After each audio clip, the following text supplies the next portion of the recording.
Big boss house లో ఎక్కువగా గొడవలు జరిగేది ఎక్కడ అంటే, ఒకటి నామినేషన్ ప్రక్రియ దగ్గర, రెండు ఫుడ్ విషయంలో, మూడు టాస్కులు ఆడేటప్పుడు. ఒకరు టాస్క్ ఆడుతుంటే ఇంకొకరిని ఓడించే ప్రయత్నంలో ఆపోజిట్ కంటెస్టెంట్ ఆ కంటెస్టెంట్ పై చేసే ప్రయత్నం ఆ కంటెస్టెంట్ ని చాలా హార్ట్ చేస్తుంది. కిందకు తోసేయడం, చాలా రూడ్ గా ప్రవర్తించడం, ఆ టైంలో ఖచ్చితంగా ఎవరున్నా ఫీల్ అవుతారు.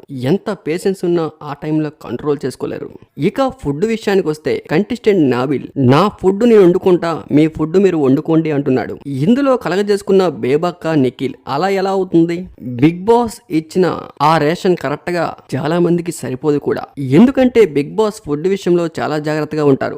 ఎవరికి ఎంత ఫుడ్ సరిపడాలో అంతే ఇస్తారు. కొంతమందికి ఫుడ్ సరిపోక పస్తులు కూడా ఉంటూ ఉంటారు. ఎందుకంటే సరిపడే ఫుడ్ కన్నా ఎక్కువ ఫుడ్ తీసుకుంటే ఆరోగ్య సమస్యలు వచ్చే అవకాశం చాలానే ఉంటుంది. అందుకనే బిగ్ బాస్ ప్రతి సీజన్ లో కూడా ఫుడ్ రేషన్ విధంగా కరెక్ట్ గా ఇస్తూ ఉంటారు. అంతేగాని ఫుడ్ సరిపోక, బడ్జెట్ సరిపోక కాదు. మధ్యలో శేఖర్ భాష కామెడీ ఏంటంటే, ప్రతి ఒక్కరితో ఫుడ్ వండిద్దాం, ప్రతి వారం ఎవరి ఫుడ్ బాగుందో వాళ్ళకి మార్కులు కూడా ఇద్దామంటూ మధ్యలో కులుజోకులు కూడా వేస్తూ ఉన్నాడు.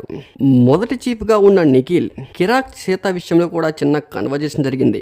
నిఖిల్ నాకు కంఫర్ట్ గా ఉన్న వాళ్ళని మాత్రమే నేను సెలెక్ట్ చేసుకుంటా అంటూ చెప్పుకుంటూ వచ్చాడు. ఆ మాటకి కిరాక్ సీత బాగా హర్ట్ అయ్యారు. అయితే నేను నీకు కంఫర్ట్ అనిపించట్లేదా అంటూ ఒక్కసారిగా కిరాక్ సీత ఫైర్ అయ్యారు.